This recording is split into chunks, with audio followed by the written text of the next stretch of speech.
with a couple of these errors, a couple of these fallacies that these groups deal with, man. You know what I'm saying? As far as the dialogue on when Adam was created, brothers can't see their own error and they don't care to see it.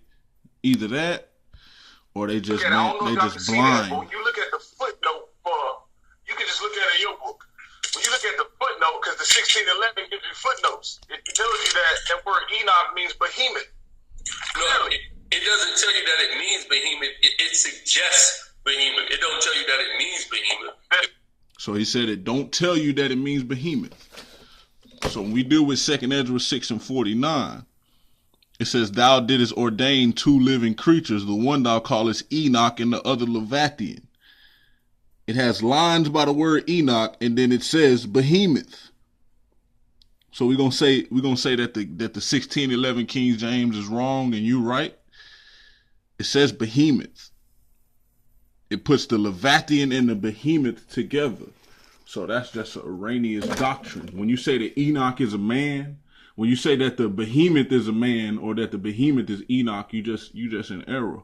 I'm gonna get Job 40. Job 40 and 15, it says, behold, now henceforth, I'm sorry, I read that wrong. Behold, now behemoth, which I made with thee, he eateth grass like an ox. So we talking about behemoth here, right? Now let's get Job 41 and 1. It says, canst thou draw out the Leviathan with an hook? So here is Job, and he got these two chapters linked up, talking about the behemoth and the Leviathan. Now let's read 2 Ezra 6 and 49 again. It says, didst thou ordain two living creatures, the one thou callest Enoch and the other Leviathan? These brothers' doctrine is that word Enoch right there, which we know is behemoth, is talking about a man, because they doctrine is an esoteric Masonic doctrine that man was created on day 5. But right here I got another different apocrypha with a slightly different translation. And I'm going to read 2 Ezra 6 and 49 in this one. So we have 3 witnesses that these brothers is in error and don't know what the hell they talk about. Verse 49, 2 Ezra 7:49. Then you singled out 2 of the living creatures. You named one of them Behemoth and the other Leviathan. You separated one of them from the other because the sea wasn't big enough to hold them both. So this is another translation. This is another Bible with an apocrypha in it. And when you say that Enoch or the behemoth is a man, you just going against what the text say. You just blatantly going against what the text say. And that's just one of the errors that these brothers deal with. One of the many that they got here in this video, and it's pride. You know what I'm saying? Brothers don't want to address their errors. They just want to talk. Behemoth, and then with the translated, it has behemoth.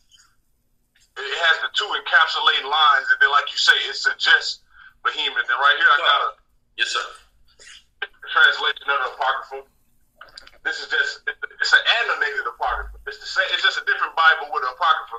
And when you read this same verse in this apocrypha, 6 and 49, I can get it right here. It clearly says, then you singled out 2 of the living creatures. You named one of them Behemoth and the other Leviathan.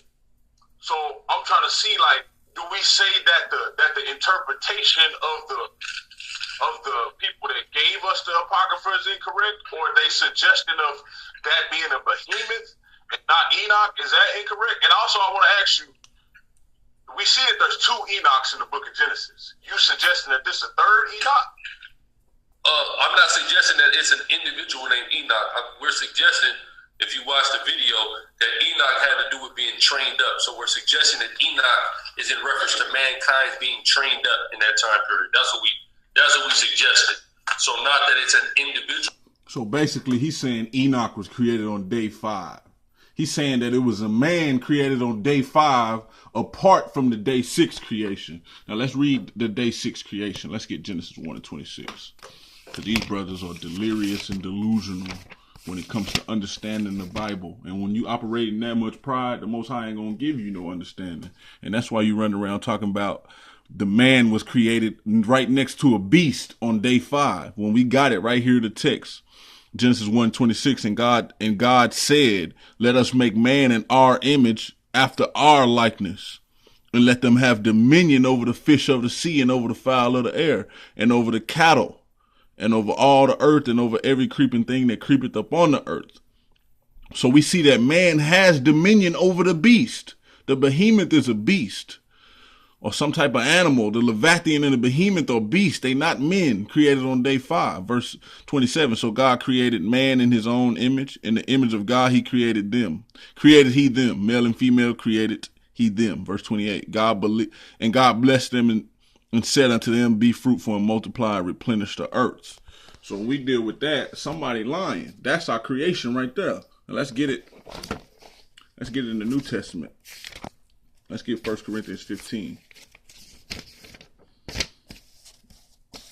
1 Corinthians 15, I'm going to start at verse 39.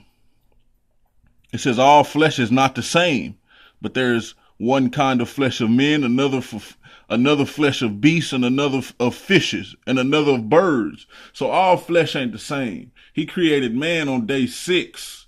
You sitting here talking about man is a behemoth.